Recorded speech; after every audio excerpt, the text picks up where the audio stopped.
नमस्कार दोस्तों PCS academy में मैं आप सभी लोगों का स्वागत करता हूं। और दोस्तों आज की डेट में हम लोग ज्योग्राफी का मेंस जीएस फर्स्ट पेपर का लेक्चर देखेंगे। और इस यह जो पीडीएफ है दोस्तों, यह 3-4 लेक्चर में आपकी कंप्लीट हो जाएगी।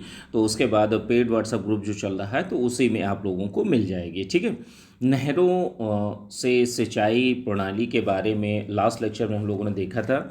अब आज की डेट में हम लोग कुओं से सिंचाई के बारे में चीज़ों को देखेंगे। दोस्तों आप लोगों को ये वीडियो अच्छा लगता है तो वीडियो को लाइक कर दीजिएगा, ठीक है। चलिए देखते हैं आज का लेक्चर। देखिए कुओं से सिंचाई, तो देखिए भारत में जो कुओं द्वारा सिंचाई है तो यह सिंचाई करने का ये बहुत ही प्राचीन तरीका माना जाता है, ठीक है। और ये प्राचीन काल से ये चीज़ें चली आ रही हैं, ठीक है। और कुल सिंचित भूमि के लगभग 21.4 भाग में कुओं द्वारा सिंचाई यह की जाती है। हमारे देश में लगभग 21 दशमलव सिंचित क्षेत्र की बात हो रही है, ध्यान रखिएगा। कुल सिंचित क्षेत्र का 21.4 भाग में कुओं द्वारा सिंचाई होती है। कुओं द्वारा सिंचाई उन्हीं भागों में की जाती है जहां इसके निर्माण के लिए जो भौगोलिक दशाएं हैं वो निम्न होनी चाहिए, ठीक है। कौन कौन सी होनी चाहिए कि जैसे भारत के अधिकांश भागों में चिकनी बलुई मिट्टी से रिसकर काफ़ी मात्रा में जल एकत्रित हो जाता है, ठीक है। कांप की तहें जल का अगाध भंडार बन जाती है, मतलब जो मिट्टी की नीचे वाली परतें होती हैं, जो भूमिगत जल जो होता है उसकी मात्रा बढ़ जाती है। जिन स्थान पर कांप की तरह काफ़ी मोटी पाई जाती हैं तो वहाँ गहरे छेद करके साधारण कुओं की अपेक्षा जल प्राप्त करने के लिए नलकूप खोदा जा सकता है, ठीक है। और क्या होता है, अधिकतर कुएं वहीं बनाए जाते हैं जहां पर भूमि के निकट ही जल पाया जाता है, ठीक है। कहने का मतलब ये जो वाटर लेवल है वो काफ़ी ऊपर होना चाहिए, ठीक है, तभी आप कुएं खोद सकते हैं। अगर बहुत ज़्यादा नीचे है, वाटर लेवल बहुत ज़्यादा नीचे है, जल ज़्यादा नीचे है, तो फिर आप सोच के देखिए ना कितना गहराई तक आप कुएं खोदेंगे, ठीक है। तो इस दृष्टि से जो गंगा और सतलज का मैदान है वो कुओं द्वारा सिंचाई के लिए बहुत ही बढ़िया उपयुक्त माना जाता है, क्योंकि यहाँ का जो वाटर लेवल है वो बहुत ज़्यादा ऊपर है, ठीक है। और भूमिगत जल प्रायः सभी क्षेत्रों में धरातल से थोड़ी ही गहराई पर मिल जाता है। और जो यह सिंचाई है उत्तर प्रदेश हो गया, हरियाणा हो गया, पंजाब हो गया, पश्चिमी एवं पूर्वी तटीय मैदानों में सभी जगह पर नलकूपों का जाल बिछता चला जा रहा है। अब देखिए नलकूपों द्वारा सिंचित क्षेत्र की बात कर लेते हैं तो देखिए कुओं से सिंचाई करने की दृष्टि से सबसे अधिक महत्वपूर्ण भाग पंजाब से लेकर बिहार तक का जो एरिया है, जैसे मान लीजिए ये आपका पंजाब है और ये आपका इधर से नीचे उतरते चले आए उत्तर प्रदेश है, फिर इसके बाद बिहार है, तो ये पूरा का पूरा एरिया जो है वो आपका कुओं द्वारा सिंचित क्षेत्र के अंतर्गत आता है, ठीक है। अब देखिए जो पंजाब उत्तर प्रदेश के पश्चिमी भागों में कुओं से सिंचाई की जाती है, नहरों द्वारा सिंचाई के सहायक के रूप में होती है, ठीक है। पूर्वी उत्तर प्रदेश की बात कर लेते हैं। पूर्वी उत्तर प्रदेश बिहार के कुछ भागों में, पूर्वी तटीय मैदानी भागों में जो सामयिक आवश्यकता है उसके लिए कुओं की जो सिंचाई होती है उसके मुख्य साधन माने जाते हैं। इन भागों में क्या होता है कि जैसे जल भूमि के धरातल के निकट ही मिल जाता है जिस पर वर्षा कम होती है, और उस पर इन क्षेत्रों में कच्चे कुओं की संख्या बढ़ जाती है। तो ऐसे कच्चे कुएं एक या दो मौसम से अधिक काम नहीं देते हैं, ठीक है। तो कच्चे कुएं खोद लिए जाते हैं और जब तक काम में आते हैं तब तक इनका उपयोग किया जाता है, ठीक है। मोस्टली ये होते हैं कि जल्द ही ये चीज़ें खराब हो जाती हैं, ठीक है। अब देखिए पश्चिमी उत्तर प्रदेश की बात कर लेते हैं तो पश्चिमी उत्तर प्रदेश, हरियाणा, पंजाब, उत्तरी गुजरात, राजस्थान, तो इनमें क्या है जल अधिक गहराई पर मिलता है, तो यहाँ पर पक्के कुएं ही बनाए जाते हैं। इस प्रकार के कुओं से जल की जो पूर्ति है काफ़ी होती है, और किंतु इसके निर्माण में जल के दोहन में जो चरस है, रहट है, मोटर है, तो मतलब एक पानी निकालने के तरीके हैं कि आप कुआं खोद लिया, खोदने के बाद आप पानी को ऊपर कैसे लाते हैं, ठीक है।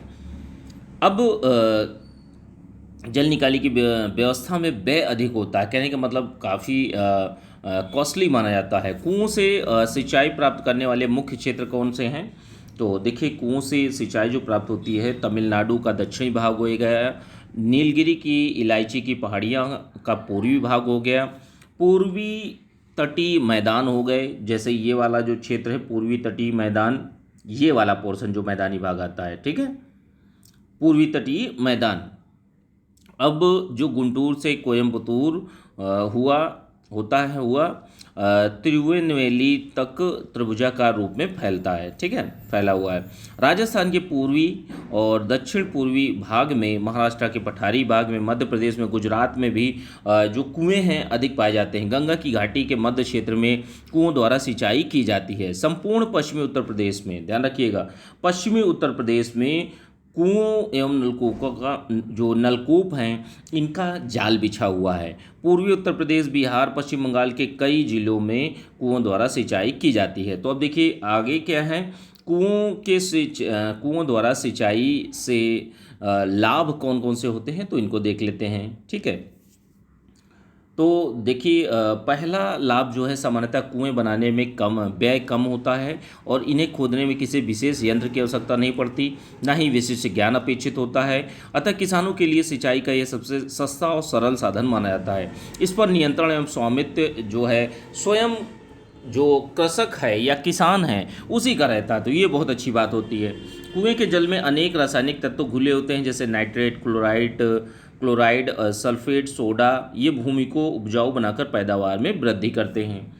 देखिए चूँकि जल निकालने के लिए कृषक को परिश्रम करना पड़ता है, अतः जल का उपयोग जो है मितव्ययता से होता है। भूमि में लवण या क्षार वृद्धि, दलदली भूमि जैसे दोष नहीं पाए जाते हैं, ठीक है। तो ये कुछ विशेषताएं हैं। अब उसके बाद में हम लोग देखते हैं कुएं से सिंचाई के दोष। तो देखिए यदि लगातार अधिक समय तक कुओं से जल निकाला जाता है, जैसे बहुत दिनों तक कुओं से जल निकाला जा रहा है, तो जिस वर्ष वर्षा कम होगी तो उस वर्ष भी जल की कमी पड़ जाती है, ठीक है। कुओं द्वारा सिंचाई करने में नहरों की अपेक्षा व्यय और परिश्रम अधिक होता है, ध्यान रखिएगा। कुओं में क्या है, कुओं में भाई आप कुएं को खोदेंगे, खोदने के बाद अब वो किस वाटर लेवल पर पानी मिलता है जाकर, तो ये इसमें आपका परिश्रम और व्यय दोनों के दोनों अधिक होते हैं, ठीक है। कहीं पर जैसे मान लीजिए जहाँ पर वाटर लेवल बहुत ऊपर है तो वहाँ तो आप जल्दी से पानी मिल जाएगा, लेकिन बहुत अगर नीचे हो गया तो आपको बहुत परिश्रम और व्यय करना पड़ेगा। ऐसी फसलें अधिक बोई जाती हैं जिनमें कृषक को अधिक लाभ मिल सकता है, ठीक है। कुओं से केवल सीमित क्षेत्र की ही सिंचाई हो सकती है, जैसे कच्चा कुआं से अधिक प्रतिदिन 3 एकड़ और पक्का कुआं से 10 से 15 एकड़ भूमि जो है सिंचित की जा सकती है, जबकि नलकूपों से नदी बेसिन में 100 से 200 एकड़ तक भूमि को सींचा जा सकता है। तो ये कुछ दोष हैं। शुष्क क्षेत्रों में अधिकांश कुओं का जल खारा होता है, जो कि सिंचाई के लिए अनुपयुक्त होता है और फसलों को हानि भी पहुंचा सकता है। तो अब देखिए अगला जो है नलकूपों से सिंचाई। तो देखिए भारत में सबसे पहले गंगा की घाटी में 1930 में नलकूप खोदे गए थे। 1951 में लगभग 2500 नलकूप थे और बहुमुखी उपयोगिता के कारण इसकी संख्या में क्रमशः वृद्धि होती चली गई। नलकूप जो हैं कुल सिंचित क्षेत्र का 31.6% क्षेत्रफल पर अपना योगदान देते हैं। नलकूपों के निर्माण में कौन सी दशाएं होनी चाहिए, तो अब उनको देख लेते हैं एक करके। कि जैसे भूमि तल के नीचे जल की मात्रा जो है पर्याप्त होनी चाहिए, जिससे वह धरातल की मांग को स्थायी रूप से पूरा कर सके। जल की सतह से भूमि जो जल की सतह होती है, तो जल की सतह भूमि से 150 से 200 फीट की गहराई से अधिक नहीं होना चाहिए। सिंचाई की मांग औसत रूप से वर्ष भर में 3200 घंटे हो और मिट्टी इतनी उपजाऊ हो कि नलकूप निर्माण में किया जा सके और व्यय उस पर अधिक उत्पादन करके लाभ प्राप्त किया जा सके, ठीक है। तो ये कुछ बातें हैं नलकूपों से संबंधित। अब आगे देखते हैं तालाबों की बात कर लेते हैं। तो देखिए तालाब द्वारा भारत में सिंचित क्षेत्र लगभग 6.5% है और 6.5% भाग पर जो सिंचाई है तालाबों के माध्यम से की जाती है। भारत में सब मिलाकर लगभग 5 लाख बड़े और 60 लाख छोटे तालाब हैं, ठीक है। तालाब मध्य एवं दक्षिण भारत की विशेष परिस्थिति के द्योतक हैं और इनके कारण क्या हैं कि जैसे दक्षिण की नदियां हिमाच्छादित क्षेत्रों से नहीं निकलती। कहने का मतलब यह है ग्लेशियर से नहीं निकलती हैं, ठीक है। सदावहनी नहीं है दक्षिण भारत की नदियाँ, अतः वह वर्षा के जल पर भी निर्भर रहती हैं। जब वर्षा होती है तभी उनमें पानी जाता है। इस प्रकार की नदियों और जलप्रपातों का अस्थायी दशा जो है बहुत ही ज़्यादा दिक्कत का सामना करना पड़ता है और दक्षिण का पहाड़ी धरातल होने से नहरों के निर्माण में बाधा पड़ती है। पठार की कठोर चट्टानें जो हैं जल को सोख नहीं पाती, इसलिए जो कुओं का निर्माण करना सरल नहीं हो पाता है, किंतु वर्षा के जल को तालाबों में रोककर नालियों द्वारा खेतों तक पहुंचाया जा सकता है। तो ये तालाब ऐसी जगहों पर बनाए जाते हैं जहां पर जो चट्टानें हैं बहुत ज़्यादा मतलब कठोर होती हैं, और वहाँ पर जो आपके कुएं हैं या अन्य चीज़ें नहीं खोदी जा सकती। दक्षिण भारत की अधिकांश जनसंख्या बिखरी हुई है, तो इसमें तालाबों का निर्माण ही उचित पाया जाता है। तालाबों द्वारा सींचा जाने वाला सबसे अधिक क्षेत्र जो है तमिलनाडु है। तालाब तमिलनाडु, ठीक है, जहाँ लगभग 40,000 तालाब हैं। सबसे अधिक तालाब तिरुचिरापल्ली जिले में है।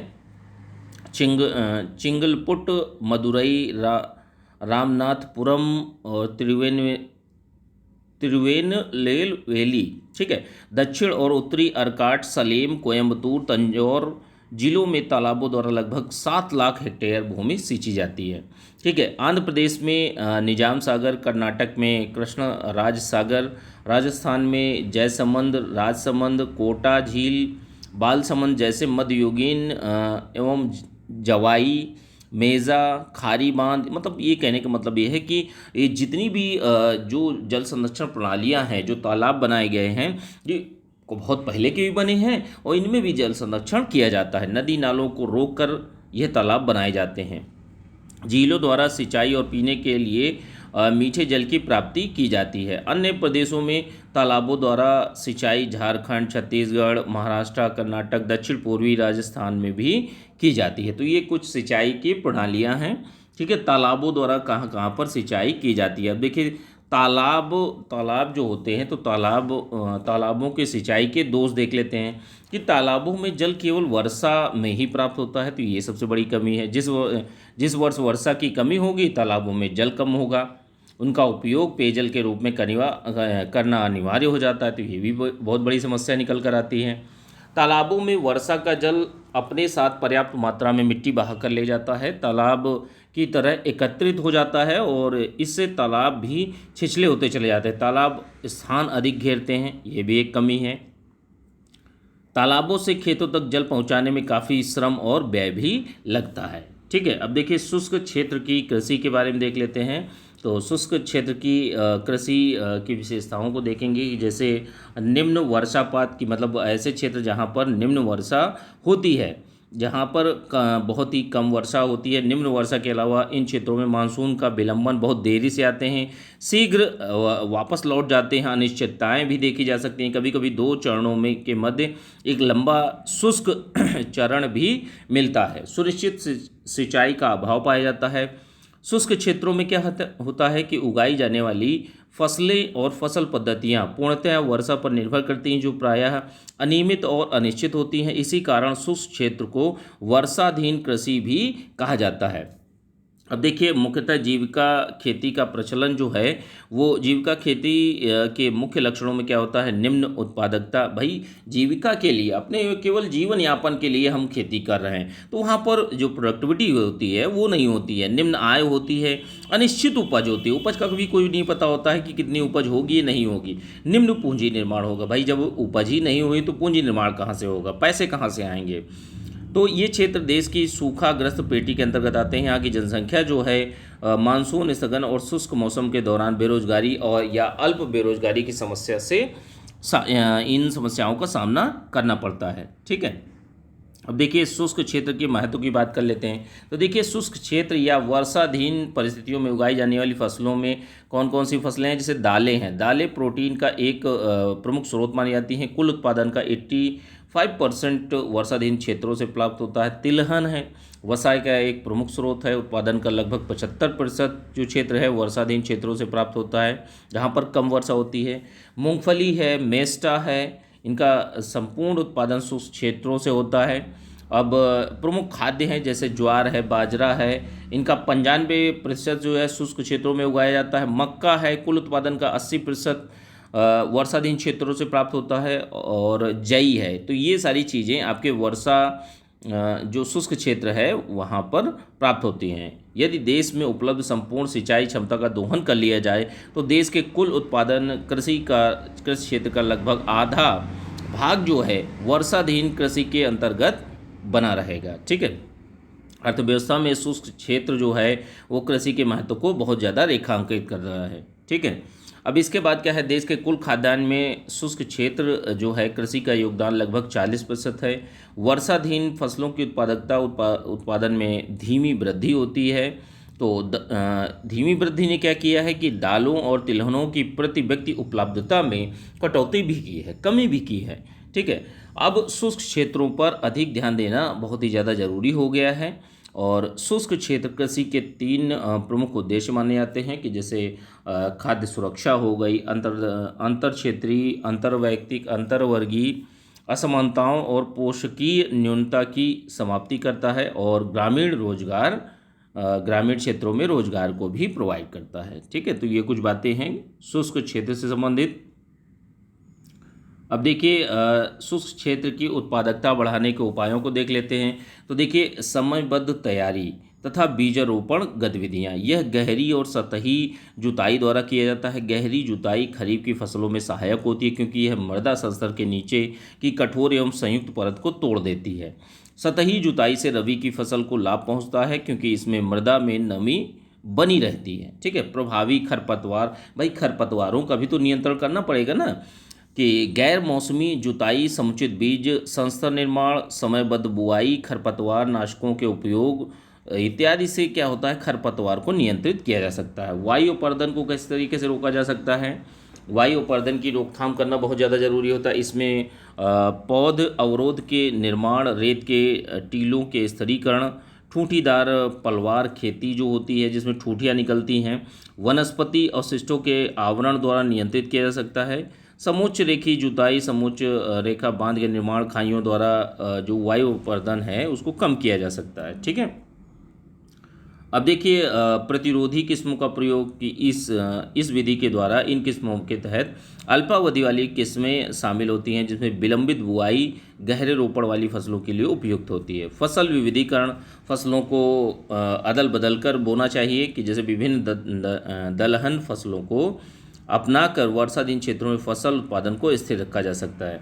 वैकल्पिक भूमि का नियोजन, कृषि योग्य भूमि के संबंध में कृषि वानिकी एवं फलीदार फसलों के साथ अंतर फसलन। ठीक है, सीमांत भूमि एवं कृषि योग्य जो व्यर्थ भूमि है उसके संबंध में स्वतंत्र कृषि करना, वन चारागाह प्रबंधन तथा सामाजिक वानिकी, तो ये वैकल्पिक भूमि का नियोजन के अंतर्गत आता है। ठीक है, अब शुष्क क्षेत्र के विकास हेतु सरकारी प्रयास, तो इन चीज़ों को अब हम लोग चलिए अच्छा शुष्क क्षेत्र के यह लास्ट चीज़ है। अब इसके बाद जल विभाजक जो है कल की डेट में देखेंगे। ठीक है, तो देखिए विकास में सरकारी प्रयास कौन कौन से किए गए हैं शुष्क क्षेत्र कृषि के विकास में। तो देखिए देश की बढ़ती हुई जनसंख्या खाद्यान्न ज़रूरतों को पूरा करने के लिए खाद्यान्नों के अलावा चारा, ईंधन, लकड़ी और इमारती लकड़ी के उत्पादन में आने वाले उतार चढ़ावों को न्यूनतम करना, सिंचित एवं वर्षाधीन क्षेत्रों के बीच मौजूद सामाजिक आर्थिक असमानताओं को समाप्त करना, वृक्षों, झाड़ियों, घासों के उपयुक्त मिश्रण द्वारा पारिस्थितिक संतुलन है उसको कायम रखना, उसको अच्छे से रखना। ठीक है, ग्रामीण क्षेत्रों की स्थिति में सुधार लाना, ग्रामीण शहरी अप्रवासन को नियंत्रित करना और एक लागत प्रभावी एवं संवहनीय भूमि का उपयोग करना। तो ये सारी की सारी चीज़ें होती हैं आपके शुष्क क्षेत्र जो कृषि है उसके विकास हेतु सरकारी प्रयास। ठीक है, तो इन चीज़ों को हम लोगों ने देखा। जैसे ही ये लेक्चर कंप्लीट हो जाएगा आप लोगों को टेलीग्राम जो आपका पेड व्हाट्सएप ग्रुप चल रहा है उसमें आप लोगों को इसकी PDF मिल जाएगी। ठीक है, चलिए ठीक है, थैंक यू देखने के लिए।